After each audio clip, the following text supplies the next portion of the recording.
Hello, my friends. Welcome to Raw Food. Welcome to Raw Food. We had a whole cold open that was so long and so detailed that we don't necessarily need to get into it, but we can catch everybody up with where we are at right now. We are talking about the scandal in which Columbia dropped in their U.S. News and World Report rankings and what that says about academia. So for those of you who might not have heard, Columbia went from being around top five, around number five in terms of best schools to go to out of the top 10. And US News and World Report said, hey, you had a professor at Columbia who did a bunch of research that says you've been messing with the numbers. What do we mean by messing with the numbers? We mean trying to hack the system by which US News and World Report ranks their schools, because they publish, hey, here's the rubric that we use to rank schools. So because everyone has the rubric, if you are a chancellor who is cautious about these rankings, you can mess with the rubric, or at least mess with what is reported to US News and World Report based on that rubric. And that is what it turned out they did.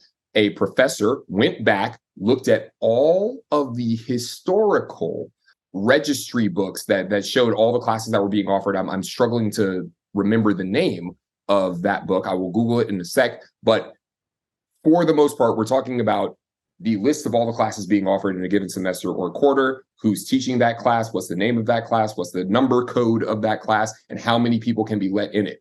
That last part, how many people, is what's important.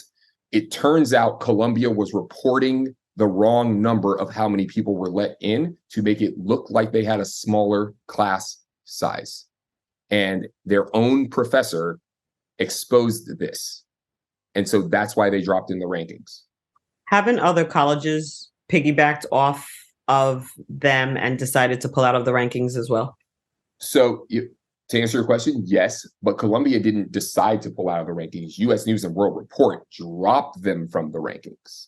Difference. But some colleges have decided, hey, we're just not going to submit. I know Berkeley one year was like, we're just not going to report data to US News and World Report. Rankings are stupid, I'm not sure who else said we're not going to do it, but I do know that certain law schools have said, like, we're not going to give out grades. We're just going to give you like a pass fail, or we're just going to give you, good, very good, good, very good, or fail.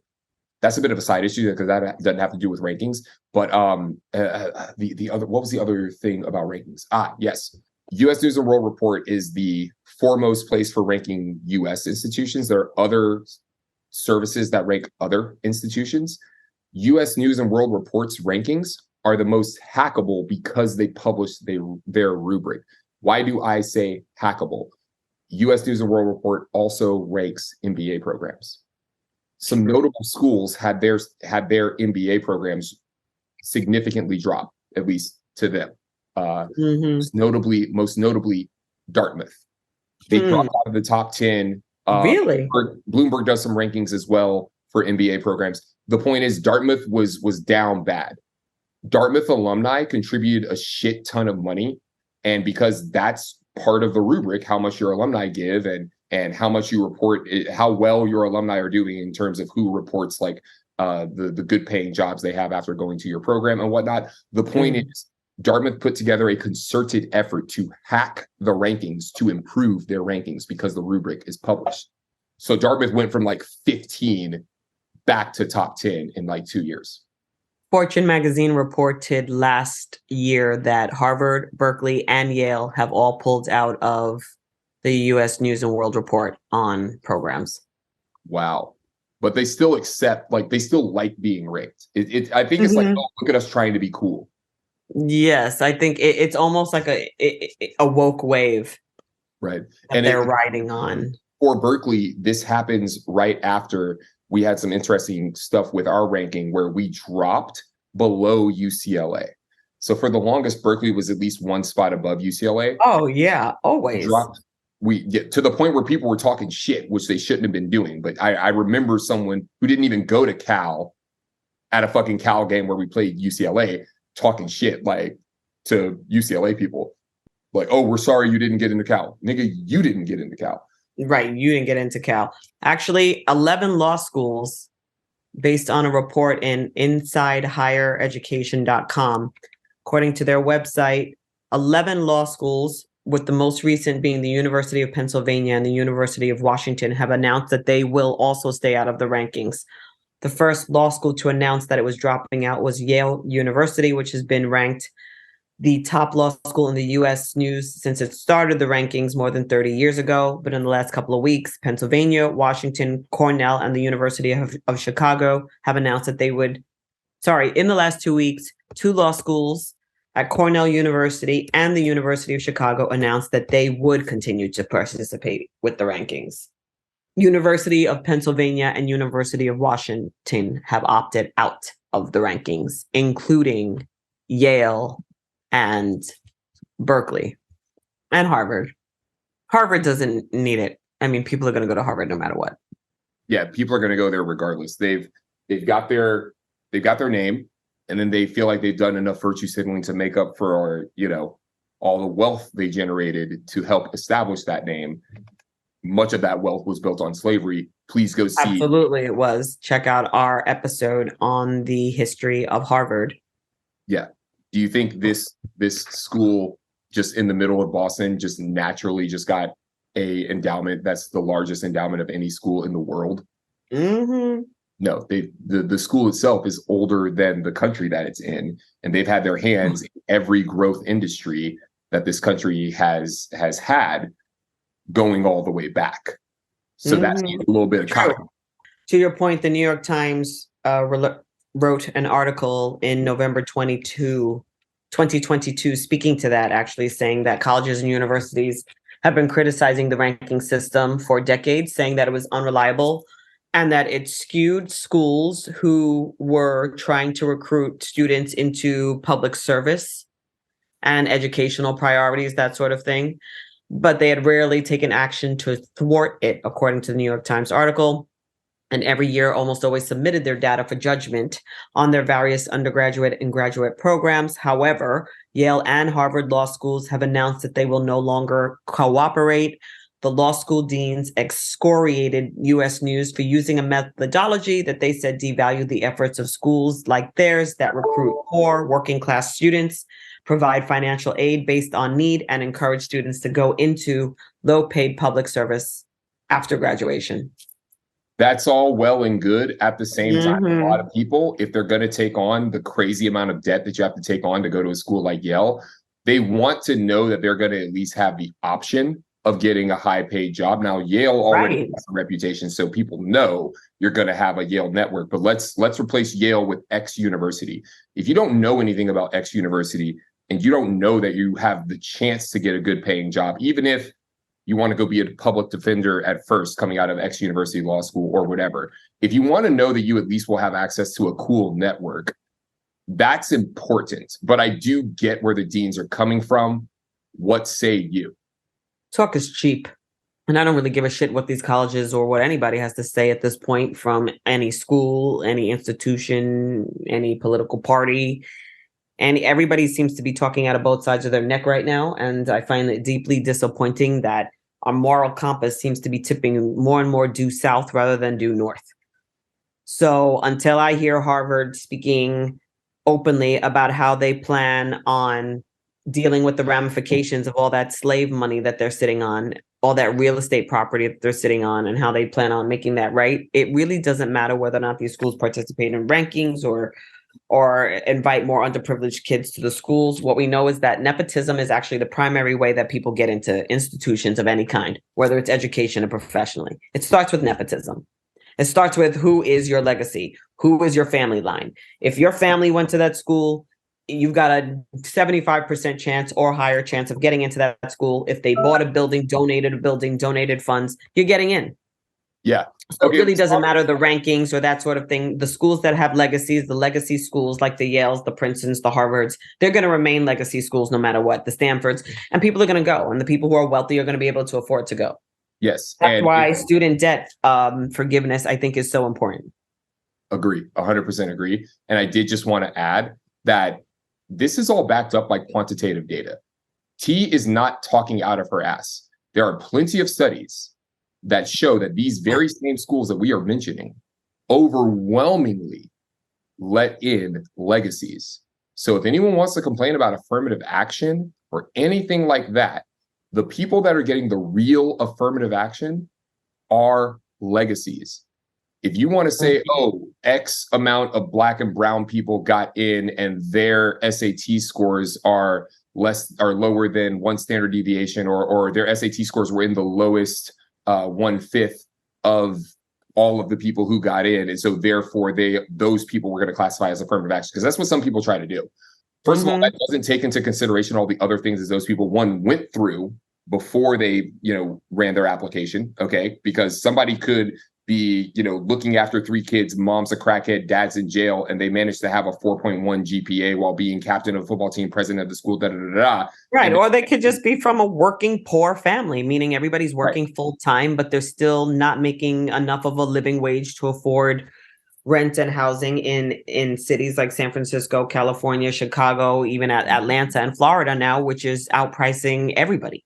Yeah, which means they can't afford a tutor. So no private tutoring for their classes. And that means they can't afford to take the LSAT multiple times. They can't afford SAT, and they can't afford a fancy SAT prep either. Right. Whereas there are kids from 2-parent households that are pulling in, north of $500,000 a year, sometimes north of, 7 figures. And they have a private tutor, they have a personal consultant on their application.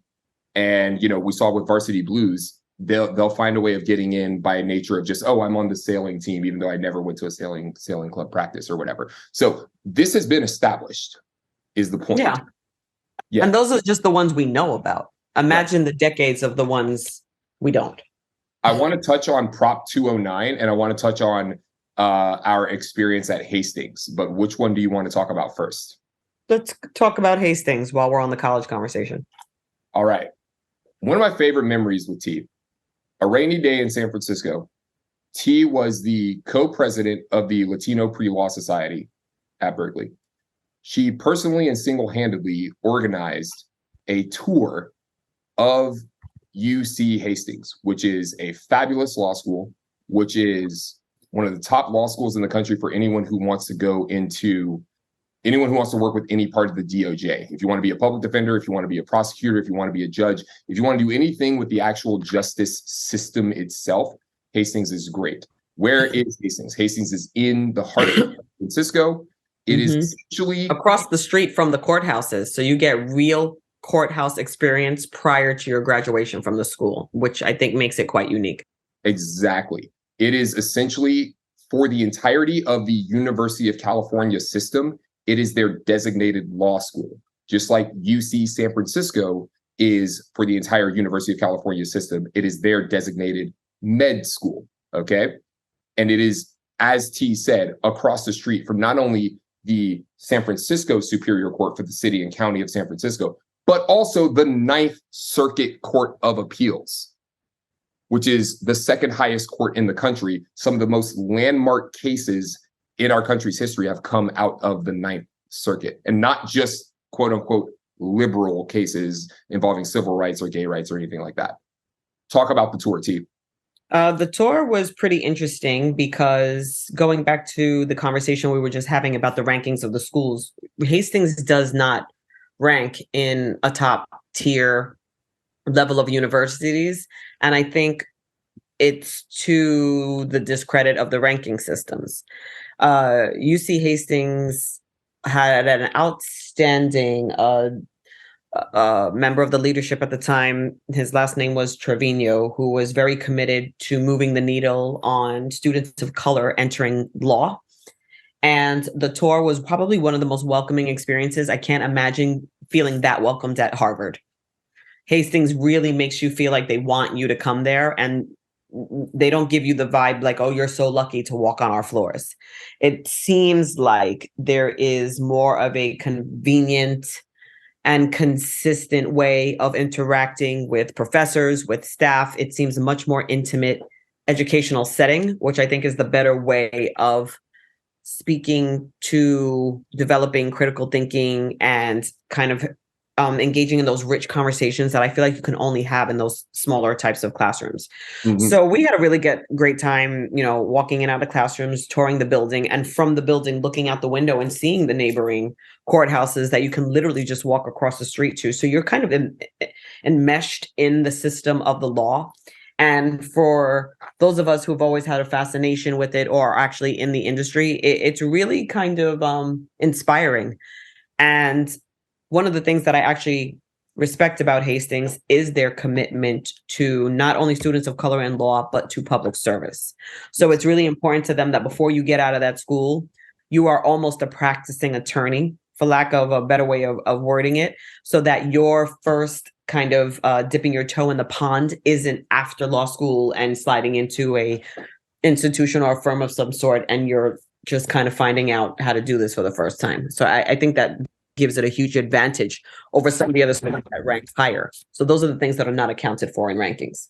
Yeah, and amongst their notable alumni include Kamala Harris, Jackie Spear, Christopher Darden, George Moscone of Moscone Center. Moscone Centers, yeah. And Willie Brown, the former mayor of San Francisco. Renowned. The former Speaker of the California State Assembly. Yes. So, correct. Right. So it's not for like a school of bums. Right.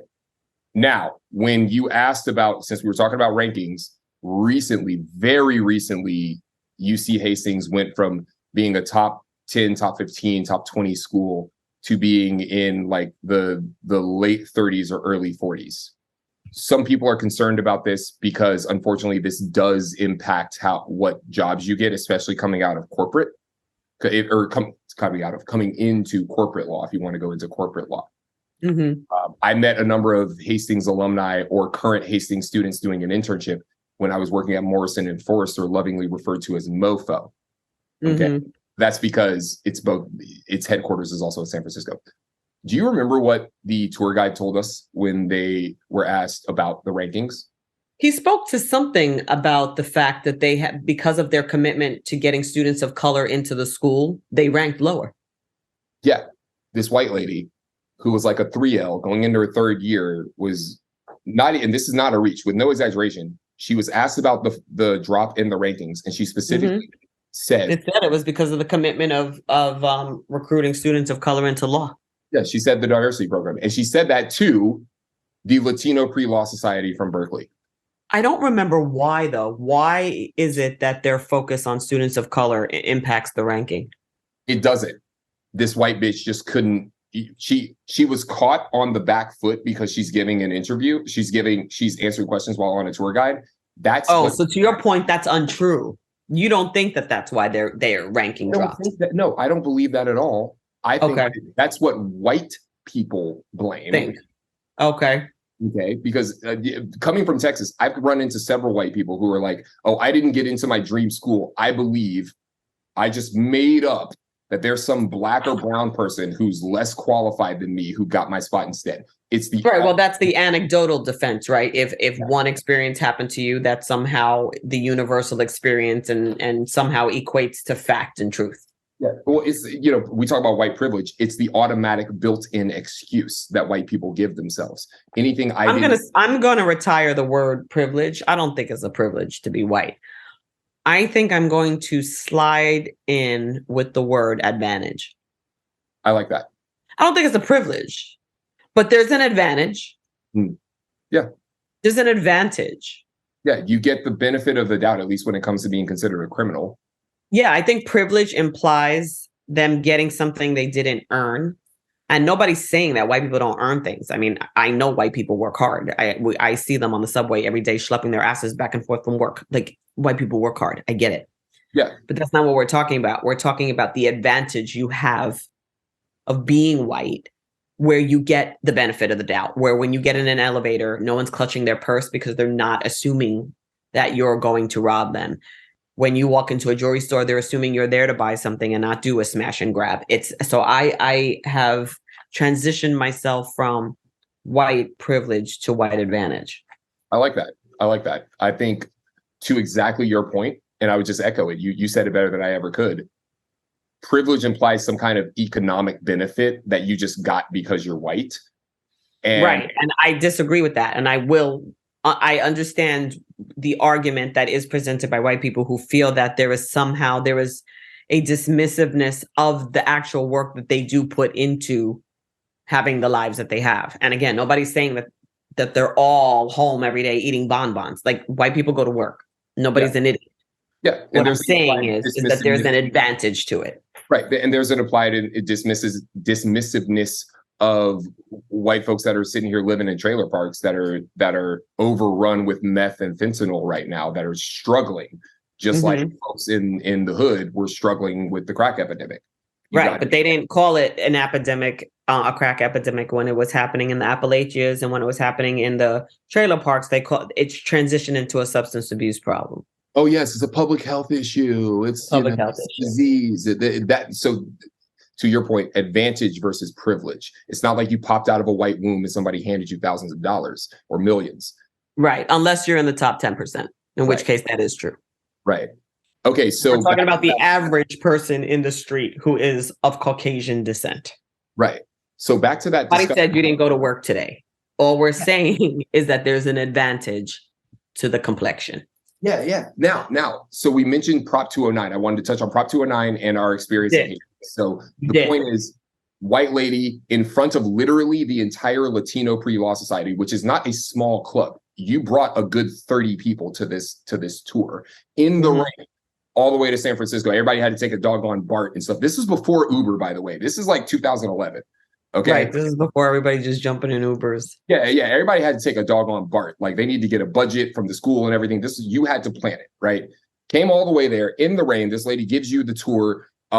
It's a great tour. And then she, at the very end, blames the diversity program for why the rankings are down while talking to 30 Latino students.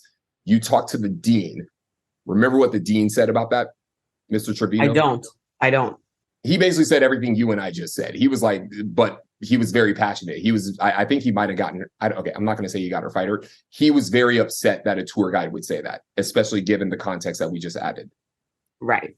But that's that unconscious bias, right? That's the part where they're like, what did I say? What did I do? Like, right. Because we know what explicit racism is, right? And everybody thinks that they're not an explicit racist. Like, look, I'm not standing under that tree of that burning body. That is not me in that photo with Jerry Jones. Okay, great. Nobody's saying that was you. What we are trying to say is that racism takes different forms, some passive, some covert, and some aggressive. And that because racism and prejudice has been bled into all of us, we have to be cognitive of the fact that there's other ways we could be expressing that racism. Yeah, I'm sure that chick, that fine young lady is a nice person. Also, though, you know what that speaks to?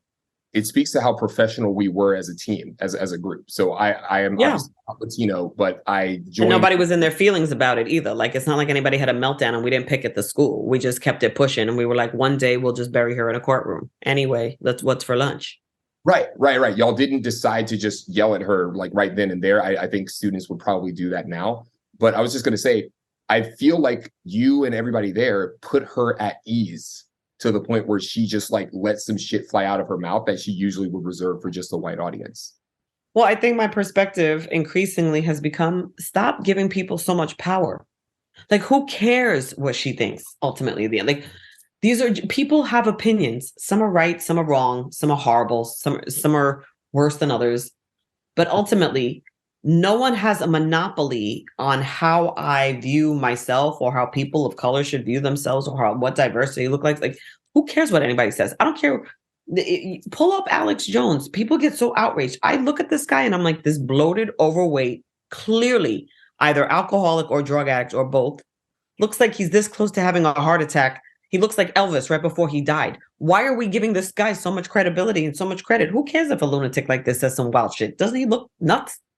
Damn, you're so fucking right. Who cares? Oh, Kanye West said something.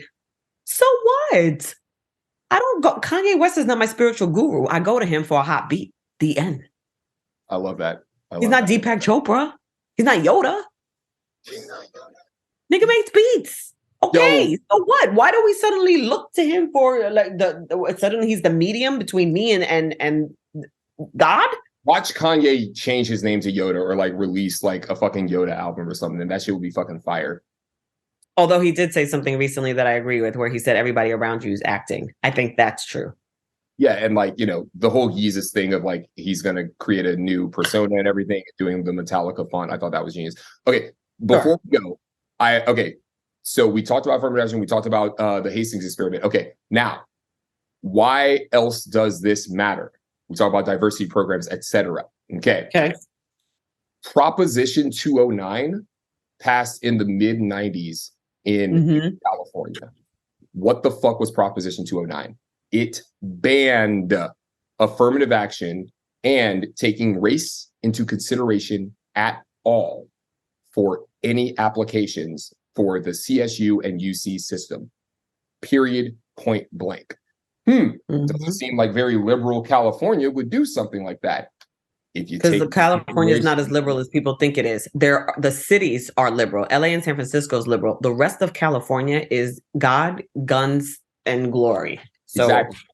And this people need to get familiar with the landscape of California. Yeah, this passed with the proposition, not a state assembly, state senate thing. Everyone got to vote on it, and also it happened 2 years after the Rodney King riots. Take that into consideration. So yes, and furthermore, that's indirectly how T and I met because of Prop 209. That's why we have Experience Berkeley as a nonprofit that offers free consulting to students who want to apply to the UC system. The UC Berkeley offers consulting to the people that are offering consulting to these students for free. And they set up that relationship between the program and the admissions reps because we got rid of Prop 209. What else happened because we got rid of Prop 209? We ended our legacy program at Berkeley. You can't get into Berkeley as a legacy as you can, going all the way back to the beginning of the conversation, as you can at these private schools, Harvard, Stanford, Yale, etc. We have no legacy program. No matter how much money you give, you can't just get in like that. I disagree with you. I know people who've gotten in because their families were in. Unofficially. I don't think it's the prevalent yet, but it is unofficial. Yeah. There's nowhere that it says on your acceptance or on your application, we mark this person as a legacy, which is one of the reasons why Operation Varsity Blues did have a presence at Berkeley. They mostly focus on USC in Operation Varsity Blues, but I know people who definitely should have been part of that, who were on the track team throwing a javelin or some shit and then never went to a practice. That's shameful. That's shameful, and that's bullshit. A little background on Prop 209. So about 25 years ago, one of the most prominent supporters of Proposition 209 is a Black businessman named Ward Connerly. And his perspective on it, his perspective on it was similar to that of Clarence Thomas. He felt that affirmative action is outdated and unfair for everyone, specifically for students of color, because he felt that it reinforced ideas of inferiority. So the opponents of affirmative action aggressively challenged the race-based preference in the Supreme Court. Okay. Trump's Department of Justice, by the way, accused Yale of illegal admissions discrimination against white and Asian American students. In California, the effect of Proposition 209 on the state's elite universities was immediate Black and Hispanic enrollment at Berkeley and UCLA plummeted. And legal challenges to the policy were completely beaten back, and a generation of students have since come and gone, with diversity numbers seemingly going down. Yep. At Berkeley, we're lucky to get 2.5% Black. If we get north of 3%, it's a miracle. And that's including the athletes. Yeah, there was a study done, and it said that Black and Hispanic enrollment declined across the entire UC system after Prop 209 took effect in 1998. Students who would have enrolled at the campuses before the ban attended less selective universities in the system. This, in turn, pushed out other Black and Hispanic students who moved down the ladder of selectivity. Those at the bottom lost their grip entirely and didn't get into the UC system at all. Interesting. Yeah, it is. Well, I have seen other numbers that say, hey, because of this, right, it's not like there are fewer Black people just necessarily getting in. It's fewer that decide to attend. Why? The ones who get in also, they're the best of the best, and they also got into right.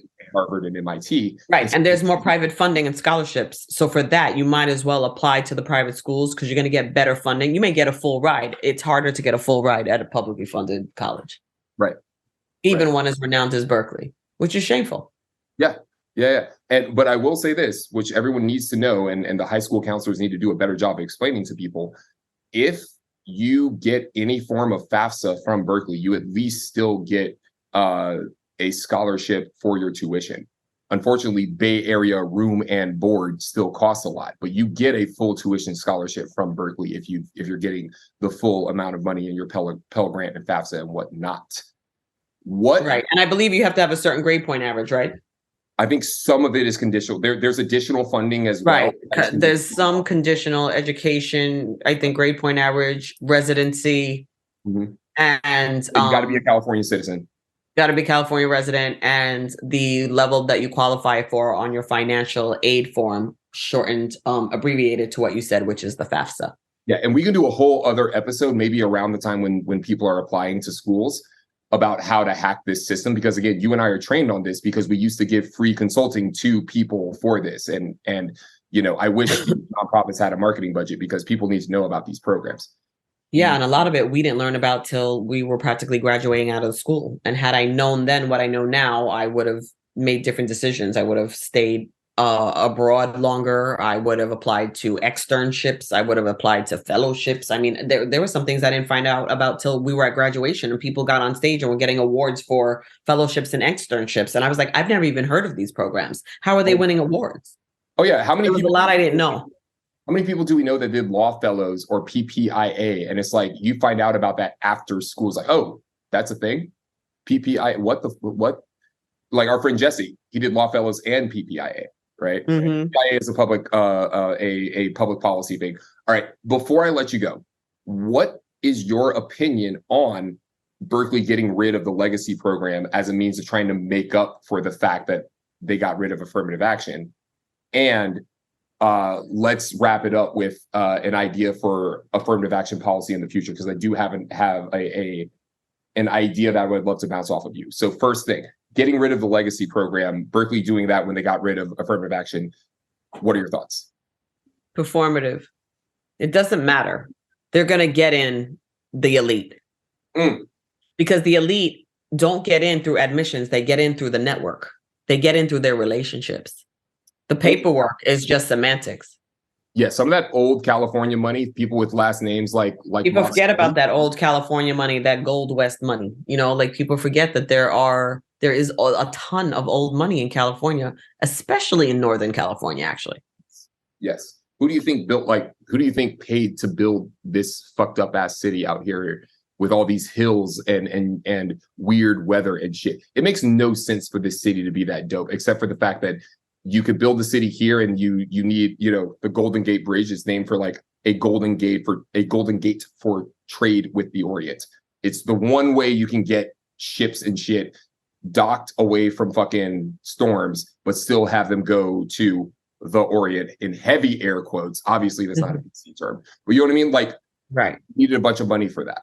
Right. And we can do a whole other episode about like the gold rush and shit, because kids who grow up here are like, that's part of their grade school shit. Just like I had to take Texas history and learn about the Alamo and shit. They had to learn. I took California history at some point, or it was immersed into a history class that I took at Berkeley. So we can get into that, the gold rush and how it set up generational wealth for old money from people transitioning from the South and the Midwest and all over, coming up to the gold rush, and how that is part of that, legacy funding. Again, that's part of that white advantage, right? Again, not a privilege. These people came out here and they suffered like dogs trying to get that gold out of the ground. People died. We're not disputing that. People got sick. People, fell to their death trying to dig out gold. Nobody's disputing that any of that happened. There was an advantage. You had access that people of color did not have for that gold. And y'all rioted when they started letting Asians work on the damn railroads and shit, because you thought they were going to replace you, and they were willing to work for less. Like, let's which gave birth to the Chinese Exclusion Act. Exactly. They literally passed a fucking federal law to be like that excluded Asians from coming here and excluded mostly women from coming here as well. Yeah, because y'all are gonna pop out babies and stuff. Real quick, one quick thing about the gold rush, but we should do a whole fucking talk about it. Just I want to make sure that we're useful to our audience. Y'all, if you didn't know already, the people who made the most money from the gold rush weren't the people who found the doggone gold. It's the people who were selling shovels to all the niggas. Right. And garbage bags. Right. And plastic bags to put it in. Exactly. Who convinced themselves they were going to go the fuck up there and find some gold. Oh, there's gold up in them there hills. So that's a common business shorthand term, selling the shovels.